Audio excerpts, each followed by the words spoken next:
Good afternoon, everyone. Thanks for joining us for today's installment of NACDA's virtual programming series. We hope you've been enjoying the menu of virtual offerings over the past few months and are finding them to be beneficial to your professional growth during these challenging times. Our staff has produced 140 hours of educational programming so far this year and had an excess of 22,000 members participate, all of this since May 14th. So we've been a little busy here in Westlake, Ohio. We'll continue offering virtual programming in a bi-weekly format this year as we work to keep the membership apprised of the latest topics in the industry and provide avenues for focused discussion. Each month, we'll provide at least one webinar geared toward a topic of interest to you, the membership, and another geared specifically toward a topic associated with NACDA's newest initiative, social justice in college athletics. We welcome any thoughts and suggestions you may have on future topics, so please feel free to send any information, any suggestions to membership@nacda.com with your feedback, and we'll consider, review, and get back to you with a response. As we can all continue to navigate this ambiguous landscape, it's more important than ever that the attention be given to all aspects of the student-athlete experience, mental as well as physical. Today's session, titled Navigating Current Adversities, the Student-Athlete Perspective, will give insight into how student-athletes across the country at all divisions may be handling current situations and overcoming the adversity that they've encountered as a result of the pandemic. Today, we're excited to have recently named NACDA third VP, Kim Record, Director of Athletics at University of North Carolina, Greensboro, with us, as well as three standout student athletes and NCAA SAC representatives to discuss this subject. Bryn Carlson, women's volleyball, Kansas State University. Angel Bautista-Ponce, men's track and field, Colorado Mesa University. And Abigail Newkirk, women's soccer, Bluffton University. Thank you all for taking time to be with us. Before we begin, I just want to remind you that you can provide questions in the chat box in your Zoom page. Just pose your question, send it off, and Dana Leroy, one of our staff people, will be able to read those questions back at the end of the sessions, and we'll be able to have some great give and take conversation on that. So thank you again for joining us. And Kim, let's get started with today's conversation. Okay, thank you, Bob, very much. As Bob said, there's been a ton of virtual programming. I am so fortunate to be able to facilitate a conversation with those individuals that we serve, and that's our student athletes. So I'd like to just start, and let's start with you, Abigail. Just tell us a little bit about yourself and perhaps the very first thing you thought when you heard about this pandemic or what was going on. What did you think at that point? Yeah, so like I was introduced, I'm a women's soccer player at Bluffton University. I am our campus SAC president. I also am the Division III SAC representative for the HCAC and the NCAC. But my first thought when updates about this pandemic started to come about, I was more or less not really scared, but more nervous because I didn't know to what severity it would reach. And then I was actually at school at the time, and I actually work for our baseball program. I am the office assistant for the baseball coach, and all of my roommates, well, most of them, are all on the softball team. So that was when we were in the process of deciding whether or not to continue with spring sports or to go ahead and cancel those. So I was kind of in the middle of those tough conversations as well, trying to be a good support person for them, but also trying to be professional in like my SAC roles. But I kind of was the first person that saw my friends cry when they lost their softball season. And I was at the practice when coach told the baseball boys that, hey, we aren't going to play anymore. We're going to have to leave campus. And just to kind of see those tears and those emotions was really heart-wrenching, to say the least. So then throughout the summer, I was just kind of hoping for the best. I was hoping for a lot of scientific improvements and just like, yes, I'm ready for my senior year. This is going to be great. Everything's going to be back to normal. And then as the summer kept progressing, it just kind of severity level just kept increasing. And, conversations with National SAC and different things just kind of hit my heart a little bit too, because as we know, we just kind of canceled fall seasons. So with that being said, I'm hoping that I get a senior season in the spring. If not, I just got to kind of take it like everyone else did. But it's definitely something that hits very close to home, especially for student athletes, especially for senior student athletes. This is kind of some of our last, and last or something you really look forward to, and when it just kind of gets taken away, it just really hurts. But thank you. Angel, why don't you go next? Yeah, absolutely. Thank you for this opportunity. So my name is Angel Bautista-Ponce. I'm a thrower at Mesa University. I'm an incoming senior. I am the D2 SAC representative for the RMAC, the Rocky Mountain Athletic Conference, and I also sit on the Diversity and Inclusion Committee for D2 SAC. Furthermore, I'm also the student body vice president for CMU. And when the pandemic first hit, I was actually at track practice with a couple of my teammates, and we were all practicing, talking about what the outdoor season was going to look like, because we just finished our indoor season. And we were talking about high aspirations, goals, what we want to do as a track team, as a throws program, as a program at CMU.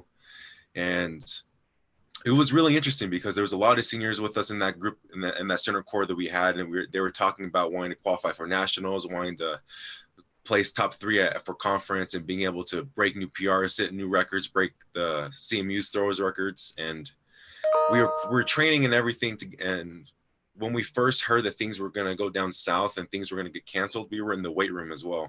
And the strength and conditioning coach came to us and said, hey guys, this very well may be your last lifting session here for a while, because we just got news that as of tomorrow, that all sports and athletics need to be canceled due to this pandemic.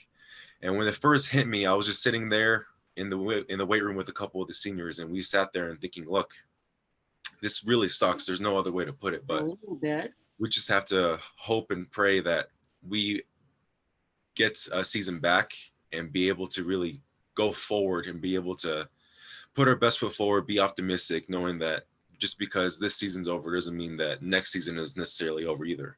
But as the summer progressed and as we got updates through D2 SAC, from the RMAC, from athletic directors all over the nation, and it's just consistently things got harder to go through and harder to really be able to internalize it and realize that some people may not have a season this year. And it's unfortunate to hear that, because you have people playing for various types of reasons, playing for their family, playing for scholarships, playing for aspirations to go to the professional level.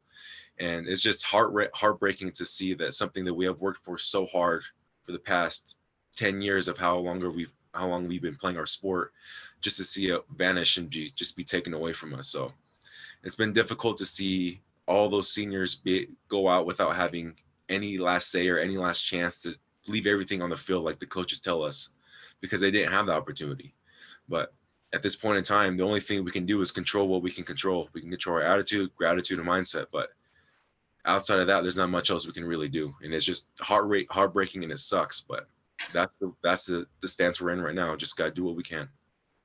Thank you. Bryn, what about you? You're getting ready to start your master's, hoping to go into the fall. Where are you with all of this? Yeah. Hi, everyone. Thank you for having me. Super excited to be here. My name is Bryn Carlson. I'll be a redshirt junior at the K-State volleyball team. I serve as RSAC president at Kansas State. And I also serve as the Big 12's representative to Division I SAC. In addition to that, I serve on the Committee on Academics as the D1 SAC representative. So as Kim said, I am working towards my master's. I graduated in May with degrees in nutrition and kinesiology, as well as nutrition and health. And I'm going to be going forward with my dietetics master's degree in the next couple of years. So very excited about that. A little bit different story for me as a fall sport athlete. I was enjoying the spring break that we do get to have. And we got our spring break extended by a week when COVID-19 first hit. And so actually was kind of excited about it. It was nice to have an extra week of time at home with my family and can't complain about having an extra week off. So initially it was kind of fun, and I thought it would just be a quick thing that kind of passed over, similar to other viruses that have happened in the past. But clearly, as we all know, it took a hard turn for the worse, and I ended up staying home for most of the spring semester. So definitely a big change and transition. Of course, not as difficult for me because I was just losing a spring training season instead of an actual full competition season. But I think that we are starting to see some light at the end of the tunnel, especially in my conference. Actually, today is our report date for volleyball. And so after I get off this webinar, I'm heading over to the start of our preseason meetings, and we're going to start practice tomorrow as we prepare for our season. Of course, it's not going to look the exact same as it has in the past, and it's going to be very different, but I am very hopeful for the opportunity and the chance to continue to play in a fall season, although it may be different. I'm very excited for the future and being able to get back to competition with my teammates. Well, thank you for those opening comments. And I think we can have a great dialogue because a lot of what you all have said, I know I've heard my student athletes say that, and then my colleagues as athletic administrators, we certainly worry about student athletes are concerned, whether that be mental health when you are, your sport is a lot of what you do. Can you talk a little bit about, as you've communicated with your teammates over the summer or with your coaches, and particularly as it relates to academics, having to go from in-person classes to hybrid or online? Has that been difficult for some students more than others? Did you, in your conversations, talk about that piece of it, the academics, and then the concern moving into a new semester? Yeah, I can start off with that one. I think that it definitely was a concern. I can even say personally that I prefer an in-person learning environment. I like being able to go to a lecture and kind of have that structure. So it definitely was a bit of a challenge and a transition to be back at home in my high school bedroom, locking the door and making sure my siblings didn't come in to bother me while I was trying to watch lecture or take tests. But it definitely was a transition process. Was definitely helped a lot by our academic advisors and counselors. They did a great job of transitioning quickly to allowing people to do online tutoring and being available through Zoom like we are today. And so I think that the resources that were available were super helpful to student athletes in that regard. And as far as going into the fall, it's definitely something that we're still thinking about. I mean, as an institution, and I think as well as a conference and a Division I SAC, is what is the best decision for student athletes as far as in-person versus online. I know that my institution is still having online and in-person classes. And so that's a choice that each student athlete is working through, potentially thinking about trying to take as much online class as they can just to mitigate risk. But also knowing kind of what's best for you as far as if you learn well in an online environment, kind of taking those experiences that we had during the spring and during summer courses, and then making informed decisions based on how those experiences were for you when you choose and decide your classes in the fall. Abigail, any concerns expressed by your teammates or members of SAC about the change in learning environments? Yeah, so when we switched to online in the spring, I think it kind of shows character on a team too. A lot of my teammates in our group chats, you know, you were talking about group me earlier, group me and, you know, social media, we have a Snapchat group for our just our teammates and stuff. And a lot of them were, you know, guys, how am I supposed to pass this online? Or how am I supposed to just how am I supposed to ask my professor questions and stuff like that? Like, I definitely agree with Bryn. Like, I am a speech pathology major and I definitely prefer in-person lectures. It's a lot easier to ask questions face to face than have to wait on an email. Because let's face it, not all professors are the best at, you know, emailing back right away, or they have lives too outside of being a professor. It's hard for them to email back right away.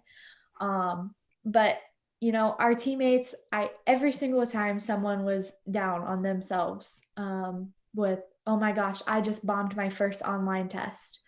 Well, that's okay. You can do better next time. Like, the encouragement that came from my teammates was just like phenomenal. It was something that I think made our team a little bit stronger in the academic sense. And a lot of us were like, hey, if you need, you know, if I was a junior and some freshman was struggling with a freshman level course that I had taken, hey, text me. I'll help you. Let's FaceTime. We'll figure it out together, that type of stuff. I think technology allows us to have those kinds of interactions now. So that's a little bit easier. I struggled myself going online in the spring. I was finishing neuroscience. So that was extremely hard to do online. You know, we had no physical model of the brain like I did in the classroom, so that was hard. But I definitely think my institution is kind of the same as Bryn's. We are going back in person. We are not doing online just simply because we are very small and our class sizes usually aren't over, you know, 20, 25. So we're able to kind of socially distance in the classroom. You know, masks are going to be required, that type of stuff. So I think that my institution is going to be a little bit easier to transition back into learning in the fall, but I definitely think we might face some more challenges. So. Okay. Talking about protocols and coming back and things being different. Angel, is there anything, I think you said you were back on campus. What have been those things that are most different for you in terms of protocols? One of the things that's kind of weird coming back to campus is that what Mesa University is doing, there's going to be temperature stations all over campus. So if you want to enter an academic building or go into the math center or the UC center, they're going to have a station where you can check your symptoms, check your temperatures before going into that building. So I think that's going to be one of the most culture shifting things we'll have on campus, because I would imagine there's going to be a long line just to get into your academic building for your ADM class. So that's something that's going to be kind of interesting to see how it's going to be. Another thing that's going to be interesting as well is, as everyone had already mentioned, is just wearing masks and having 6 feet apart in each classroom. And it's going to be difficult because if you have those massive freshman courses with 60 plus students in there, how are you supposed to do that in the lecture hall? You're going to have a lot of more students go online classes, and it's going to be difficult because those freshmen who are coming in, especially those student athletes who are looking for consistent and schedule that has some stability to it, it's going to be interesting to see how they handle it. Because when I was a freshman, I had a rigorous schedule, knowing I had to be here at this time class at 10, practice at 12, lunch right afterwards.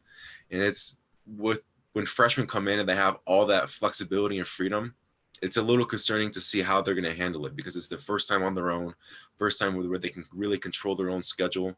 And it's going to be a different world for them than it was when we were freshmen. So that's another thing that I'm looking forward to do the best I can on my campus. And as for our MACSAC as well, being able to be the best support system for those freshmen coming in, because they're going to see an entire different education system than we ever have, because everything's online, everything's going to be hybrid. And it's ultimately going to come down to mentorship and being able to pass down what we know and allow them to prepare them to be, for them to be as successful as they can be. So, Bryn, similar question for you. Is part of your protocol, are you being tested for COVID prior to your return? What other protocols does your department have in place? Yeah, we have some pretty rigorous protocols that are being put in place. I was tested after a 14-day quarantine period when I first returned in June. So I was tested in July, and then starting this week, we'll be tested every week for the remainder of the season prior to competition. So yes, that testing protocol is in place in order just to ensure safety. Of course, as Angel mentioned, masks everywhere all the time. We have a mandatory mask requirement on campus, and then we're lifting in our masks, we're practicing in our masks. We walk around everywhere in our masks. They're definitely our best friend, the new thing that we have to carry around with us all the time. We do a daily symptoms check as well as a daily temperature check that we have to go through every single day before we're allowed to enter into an athletic facility. And of course, there's been a lot of emphasis on, if you don't feel well, if you have any symptoms, you need to say something. Now is not the time to tough it out through an illness. It's just a very different world. I think that in the past, if you were sick, unless you were on your deathbed, you were going to practice and you were going to make it work. Push through. Yes, push through. And that is not the case anymore at all. So I think our athletic trainers and our medical staff here at K-State's been doing a great job of putting together protocols that are going to keep us safe. And yeah, it's a little inconvenient. I'm not going to lie. I hate working out in a mask. Sometimes it's hard to breathe, but that's what we have to do right now. If we want to have a chance at having a season, it's definitely worth the inconvenience, and it's worth the difficulty that it's brought, because I think that we've seen the success of staying socially distant when we can, of wearing the mask when all the time, and then as well as just kind of staying in little pods of people. So staying with just your roommates and not really expanding your social circle or your contact list past a few people that you have been around. So kind of just trying to limit the amount of people that you see on a day-to-day basis. So between all of those things, we're doing our best to make sure that we're going to protect our ability to have a season this year. Abigail, can you talk a little bit about, or all three of you, have there been any real concerns expressed by your teammates or other student athletes in your department or in Division I SAC about coming back with COVID still being such a significant presence? Obviously, every state is different, but do you think, because students generally, you're 18 to 25 years old, and is there a healthy fear, or is it more, this isn't going to happen to us if we do these three things?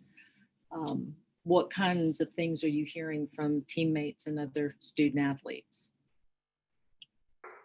Yeah, I think it could be described as a healthy fear. On Division III SAC, I don't think there's like really large concerns, because a lot of our institutions are fairly small. I mean, some of them are a little bit larger than others, but I remember one comment from one of my peers on Division III SAC when the pandemic was first being discussed.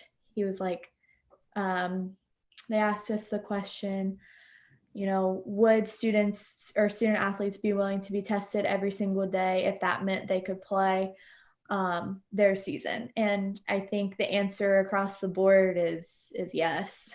Just kind of like Bryn said, it's inconvenient. Yeah, no one wants to work out with extra material on their face, or no one wants to remember to wake up every morning and fill out your symptoms checklist, and no one wants to get their temperature taken before they walk into a building. It's inconvenient across the board. But I think as student athletes, we do realize that this is a real thing, and we have to do what we have to do in order to play in our competitive seasons. And if that means masking everywhere, if that means, not going and hanging out with more friends, just our roommates, or, literally just eating in our residence halls, or in my case, our apartment, not going out to restaurants, that type of thing, just trying to stay in one area. I think student athletes are very susceptible to doing the things that we need to do to compete. And I think that is kind of encompassed in a healthy fear of the pandemic. Bryn, would you have anything to add to that? Or Angel, any different feelings? Have you had any, do you know anyone who has been exposed to the virus and has had to quarantine or isolate?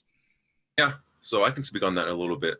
So 2 things. The first thing is that what I've talked about with my teammates at CMU and a couple of members on the D2 SAC is that we can do everything that we can. Our institution can do everything they can. That we can clean all the facilities, clean all equipment, wear the mask, get tested.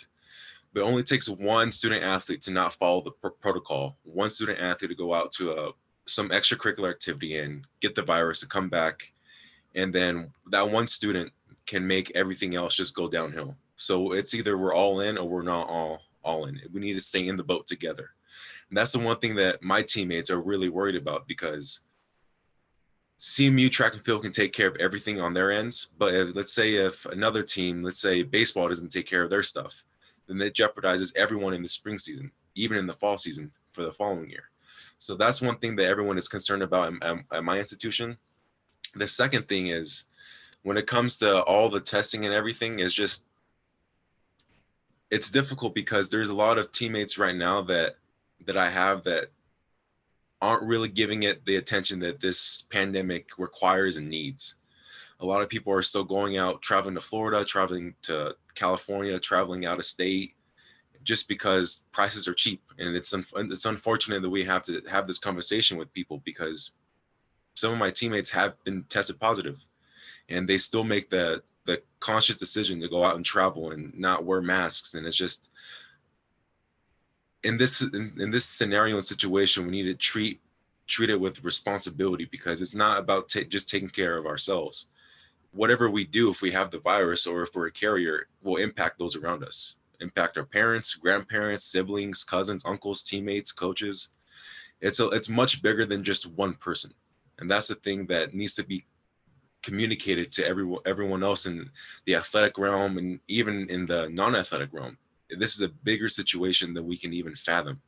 And just being able to have that responsibility and hold each other accountable. If you're not feeling well, like Brennan mentioned earlier, speak up, isolate yourself for 2 weeks to ensure that you're healthy and you're safe, so you can come back and do the things that you love, so you don't jeopardize it for everyone else. Very, very well said. Bryn, has Kansas State or have any of your institutions come up with any kind of, or probably maybe D1 SAC or SAC, like a social responsibility pledge, or something that would take into account that I'm accountable to you, you're accountable to me. If I don't do my part, I'm going to impact you. Have you all talked about anything like that or implemented that at your institutions? It's definitely not something that we have like written as far as like a pledge or a written document, but it's obviously something that's talked about all the time. I've continued to meet with my SAC and throughout the summer and that group, and really done my best to try to emphasize the importance of all the things that we've talked about and just our responsibility to each other to keep each other safe. For me, I'm on a small team, so if one or two people were to test positive, then it's very likely that that close contact list would include a lot of us. And so we're really all in it together as far as keeping each other safe.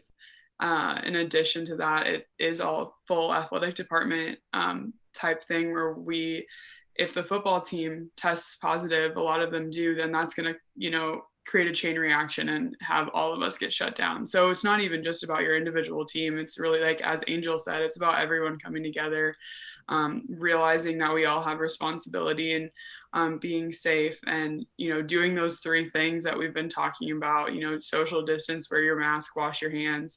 We can do those things and do them well. I think that we'll be able to keep each other safe and protected. But yeah, it's something that we're constantly talking about. I talk about it with my team every single Friday after we get done with lift. I say, all right, guys, let's be smart this weekend. Let's make good decisions. Let's wear our masks. Let's not meet up with people who we don't know where they've been or who they've been around. And so I think it's just that constant communication, both from a SAC perspective, just kind of disseminating that information down from, Division I SAC to the conference SACs to the individual institutional SACs, and then from those SACs to the team reps, and just letting that information trickle flow with the importance of being responsible towards each other. I think that having the opportunity to have a competitive season is something that's really motivating a lot of the fall sport athletes that are on campus right now at K-State. So us, our cross country team, football, our women's soccer team, we're all very, very excited about the opportunity to have a season. And we all know the kind of discipline and respect for each other that we need to have in order for that to happen. And so I think that kind of just that collective communication between those groups has been really good. And I think I've seen a big buy-in from all of the student athletes at my institution on how we're going to do this safely, responsibly, and make sure that we have the opportunity to have a season. Okay. Abigail, the title of this webinar is Navigating Current Adversities, Student Athlete Perspective. And I'm sure that each of you have had adversities as a student athlete as it relates to your team, losses, injuries. Adversity is part of life.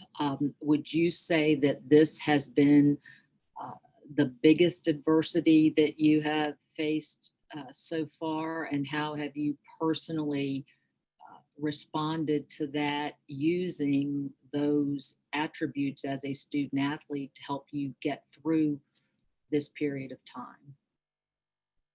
Yeah, so my coach always says, he said from the last minute of the game from last year, from our last game, he said, Abby Newkirk, senior year is going to be a great one for you. He was like, you deserve it. I've been through many injuries, many life events, just things that just kept smacking me in the face. And I was bound and determined. And my coach every single day, I'd stop by the office, say, hey coach, how's everything going? And, we'd talk about upcoming season and stuff like that. And he would always say, this is going to be the best season yet.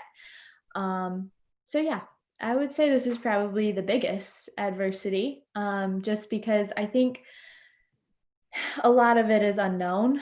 We're trying, we listen to science and we're trying to do the right things, like Bryn and Angel have both said, the masking, the hand washing, the social distancing, all of that stuff. But to be quite frank, a lot of it is it's unknown. And so, we are trying to do the right things, but, it could end up still affecting us. And so I think that is kind of the biggest challenge for me too, is, you know, I want to do the right things, and I am doing the right things, and I'm, you know, preaching that to my teammates. And I think, kind of reiterating what I said before, I think student athletes are kind of buying into everything we're saying because we do want a competitive season. And so if that means, you know, I kind of your student athlete competitive level, like when you're on the field and you say, hey, mark that man, or, you know, just using soccer terms for me, you know, hey, mark that man. It's kind of the same thing. Like you see your teammate on campus and they're not wearing a mask, or you see them out with a group of people in a small space and not wearing a mask, and immediately you just tell them like, hey, why are you there? Why are you willing to jeopardize, you know, everything we've been working towards? So I think being a student athlete kind of pulls out kind of that leadership in all of us, saying, hey, make sure you're doing this, holding our teammates accountable, doing the right things every single time. And so I think kind of a lot of our student athlete attributes are coming out because of this pandemic.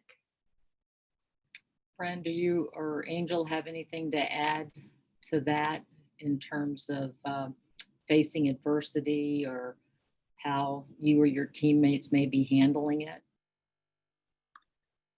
Yeah, so actually for me, this may be a close second. I experienced a medical red shirt 2 years ago, and that was an extremely difficult process for me. And I would say probably because of the loss of my competitive season would be the factor that made it a little bit more difficult, having to be on the sidelines and watch my teammates play and compete, and not being able to be a part of that on the court, but having to see it from the sidelines. So with the potential of, you know, there's always a chance of losing a competitive season with all of the unknowns that we have been talking about. So I think if we get to that point with this pandemic, then it will probably take the cake as far as adversity. But I would say across the board, it's obviously been a very difficult process to go through, especially just because there's so many unknowns. It's almost updates on a day-to-day basis sometimes of what's going to happen each week. You know, when we have our team meetings, our coaches are telling us as much new information as they can, and then it will usually change in the next week. And so, you know, just that process of kind of thinking that you know what's going to happen, but not exactly knowing, and having to be flexible and just go with the flow and do what you can to mitigate your own risk. I guess the one thing that is a little interesting about this is similar to what Abby said. We can control what we can control, but there's also a lot of uncontrollable factors that we're not going to be able to have any sort of handle over. So we can't necessarily control what our roommates are going to do. We can't control what people in our classes are going to be doing. And so there are certain risk factors and certain things that we're just going to have to kind of live with and do what we can on our side to mitigate risk, but know that it's never going to be 100%. And we're always going to have, you know, there's going to be some room for error that may not come from us. So yeah, it's definitely been a time of adversity, and I'm hoping that we can continue to pull through in a positive way. I think that has been the way it's hopefully been trending so far. Okay. Angel, anything you'd add? Yeah, absolutely.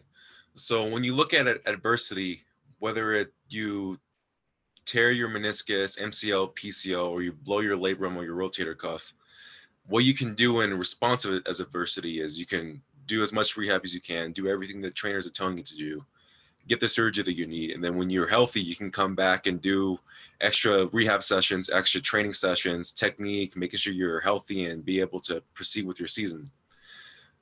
In my experience, I've been through 2 head coaches. I've been through 3 throwing coaches. So every single year I've had a whole shift of coaches, a whole new culture, whole new team, whole new staff every single year. And the one thing that I found myself doing every time is nothing changes. You work your butt off in the weight room. You make sure you can do your cardio, and you make sure that your technique is down and completed. But in this sense, with the pandemic, there's not much we can really do right now. The only thing we can really do is put on our mask, wash our hands, and make sure 6 feet apart is always happening. Other than that, there's not much else we can do. We can't go to the gym and lift and just hope this goes away. We can't go out to the field and do soccer drills or volleyball drills or throwing drills and hope this goes away. That's it. This definitely takes the cake, because we're kind of sitting around like a hen in a chicken farm right now, just waiting for something to happen. We're just waiting, hoping that something is figured out, a vaccine's figured out, or we figure out how to mend this pandemic. So it's definitely one of the biggest obstacles I've been through, and I'm sure everyone else has been through the same thing. Okay. Well, we definitely want to leave some time for questions from those who are listening and watching on the webinar. I guess I would just ask one thing: if is there anything that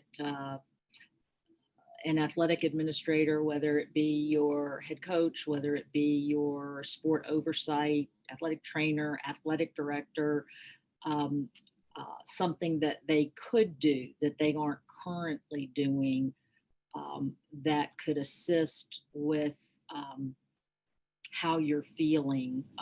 Is there anything that you would say, well, hey, Ms. Record, if you did this, it would help our student athletes? As of right now, in my experiences, right now, the athletic directors, head coaches all over the board, they're doing their best to get information from the NCAA, bring it back to the conference, have the conference distribute it to the institutions. But other than that, there's not much, in my experience, there's not much communication from AD to student athlete and head coach to student athlete. They're really focused on the pandemic itself. I think it would go a long way if an athletic director holds a Zoom meeting with, let's say, 30 student athletes or 50 student athletes and say, look, I want to dedicate this hour to you guys. I want to see how you're doing mentally. How are you feeling for the academic year? And maybe if we do have a season, tell me your top 3 goals for yourself and your team. Being able to really have that one-on-one time to see how the student athletes are doing, because we're kind of caught in a catch-21 scenario right now. Our identity that we've been with for the past, this would be my 5th year. So the past 5 years, I've been a student athlete. This upcoming year, that identity is at question right now. Do I have a season? Am I still going to be a student athlete? Am I still going to be a part of the senior track team? That's something that's going through not only in my mind, but with my teammates as well. If we don't have a season, what am I going to do with my time? So I think having those conversations, if there isn't, being able to find out how can you use your time in a productive way? How can you be efficient? How can you still create a sense of stability in your life throughout the academic year? So I think those types of questions and discussions would be beneficial for student athletes. Okay. Abby?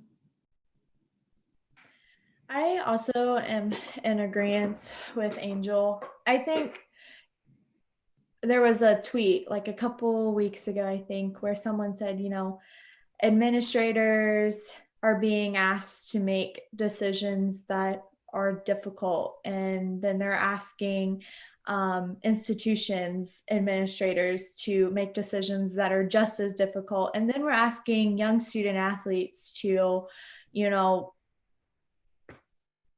just deal with it, and so it was like, it gave all of these analogies, and then it said, we just got to give grace right now. And I think that's a big thing too, is we all need to realize that we are going through the same pandemic. And I think that sometimes administrators and people in higher authority often forget that, once they make a decision, it does affect some people. And, you have to think, like, especially administrators in the collegiate world, they were probably at one time student athletes themselves.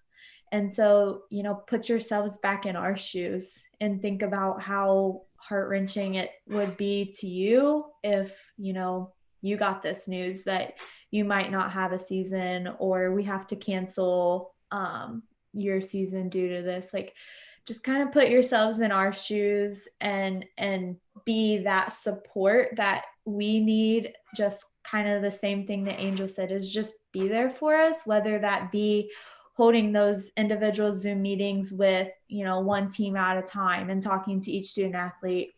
Or when you're on campus, you know, say, hey, I'm going to meet with every captain from each fall sports team and really talk to them and see what their team needs from me this fall.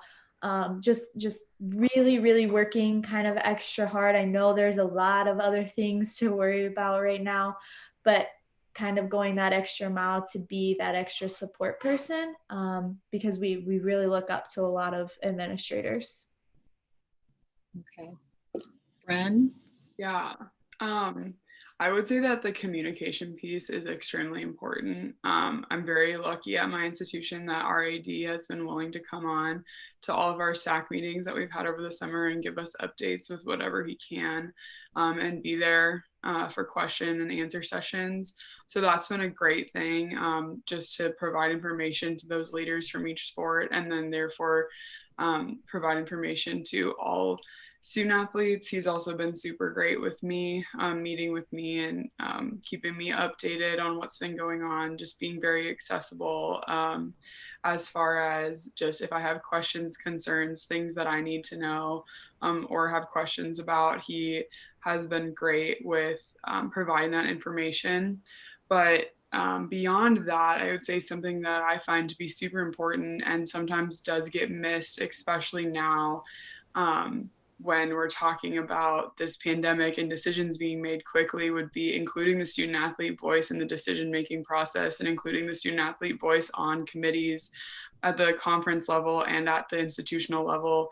I think that's something that's often missing from a lot of our decision-making, is the student athlete voice. And so whether that means you're going to have your SAC president in your meetings with you, or if you're going to include different student athletes from different sports onto the committees that are making these decisions, I think it's super important to hear from your student athletes and to know what they're going through and get their perspectives in order to make the best possible decisions. So I would just encourage all administrators who are working to make these difficult decisions at this time to make sure to think about including student athlete voice, including the leaders of your athletes, whether that's your SAC president or captains of your teams or representatives to your conference, whoever those people may be, making sure that you're really intentional about not only keeping them updated, keeping them informed, telling them of decisions as they happen, but also including them in those decisions in the first place and allowing our voice to be heard in that room.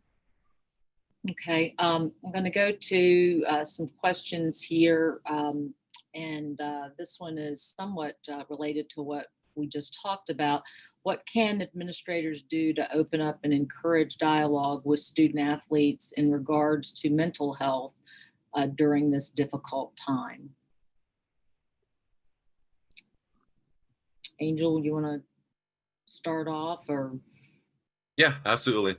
So just going back to the whole Zoom meetings, I know it might be difficult to incorporate the Zoom meetings 24/7 because ADs have their own schedule and so do student athletes. So being able to have, maybe if it's just one Zoom meeting, be able to have that dialogue open up with the student athlete or student athletes in general, just be able to ask questions and be able to hold different discussions. I know one thing that we've done in the past at CMU is we've held big mental health group discussions with all student athletes. I know that it doesn't have the same impact as it does in person, but if there's some sort of webinar or activity that the school could get all student athletes involved on through a Zoom meeting or through a live YouTube meeting like we're doing right now, being able to have something interactive and something where they can get resources without having to worry about coming up and saying, hey, I'm having a couple issues with my mental health right now. Because as student athletes, I know in my experience,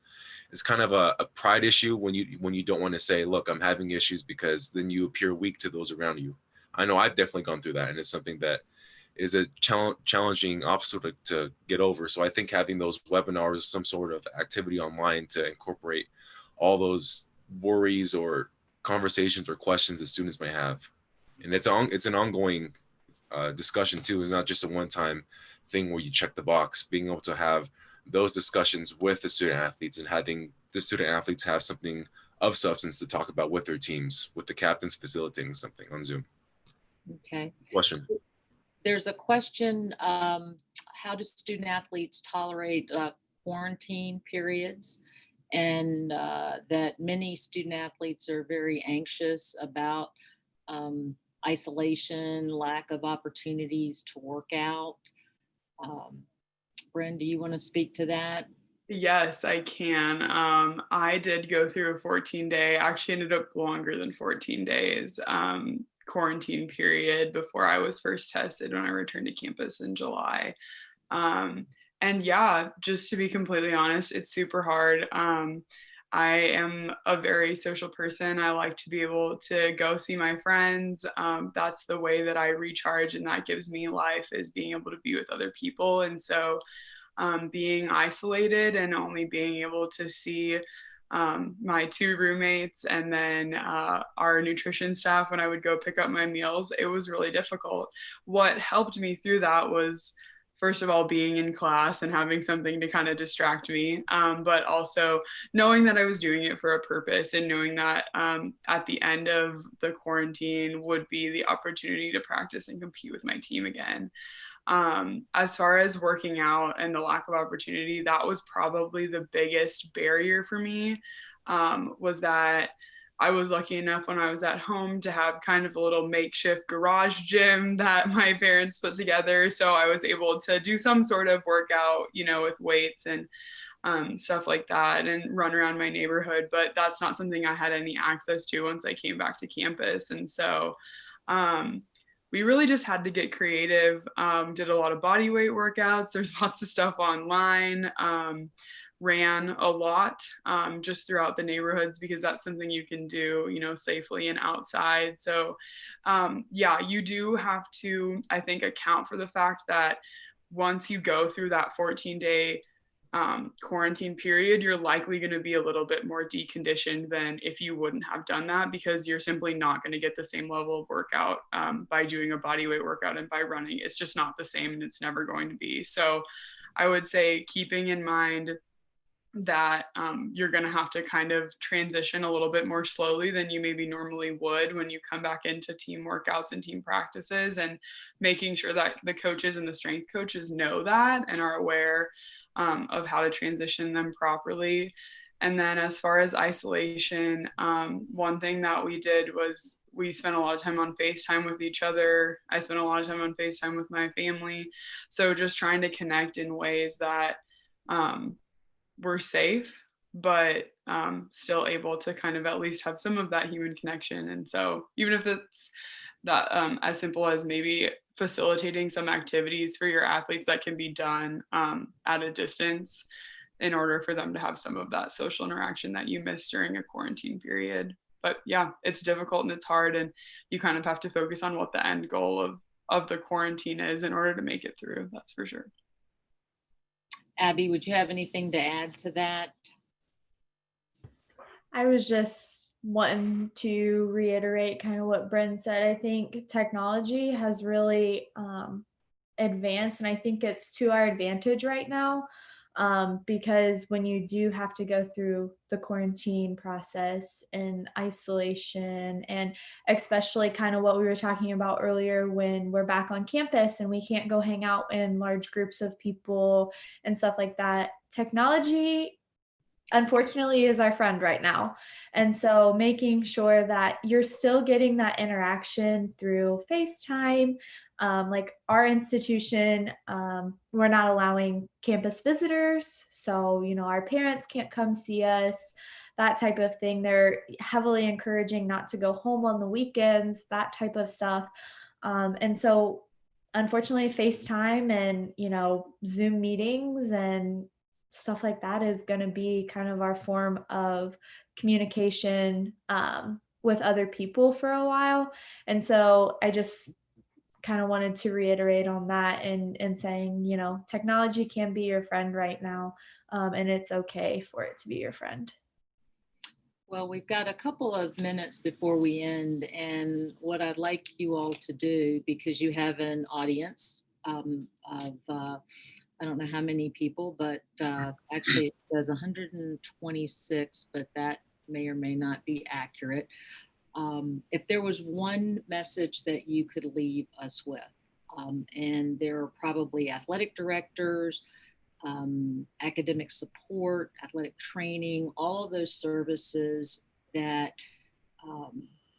sports psych, that we're concerned and we want to listen, what would be the one message that you would leave that we might take to improve for our student athletes in dealing with this as they come back to school?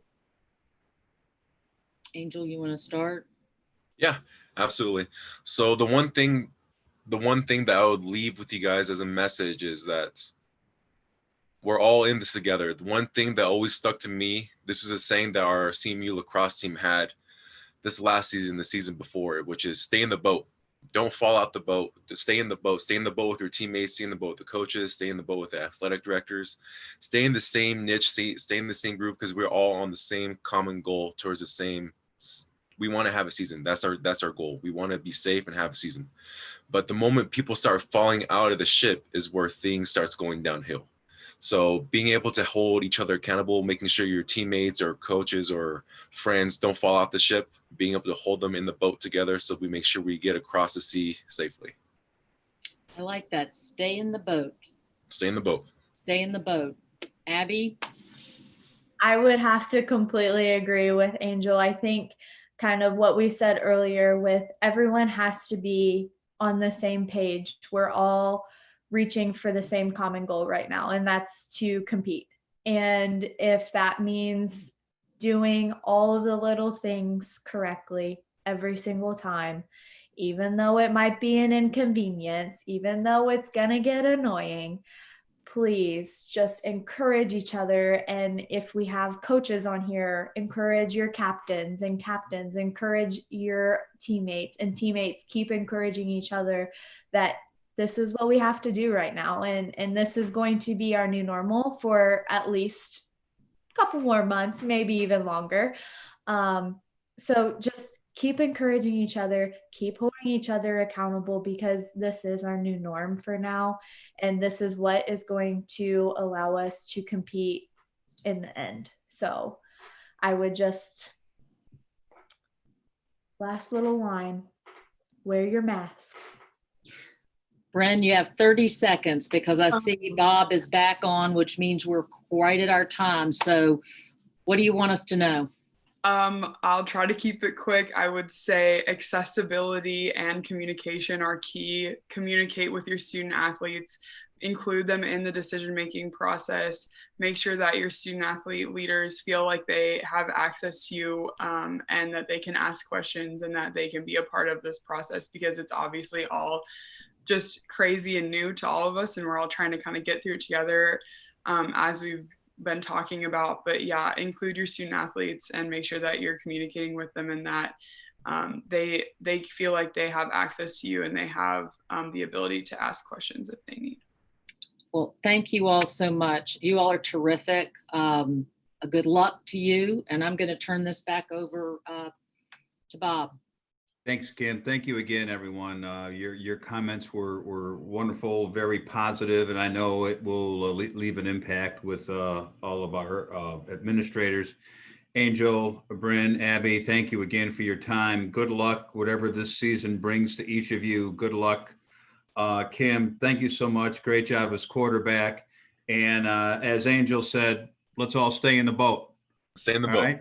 Take care. Be safe, everybody. And wear your mask. Thank you so much. See y'all later. Thank you. All right, take care. Goodbye.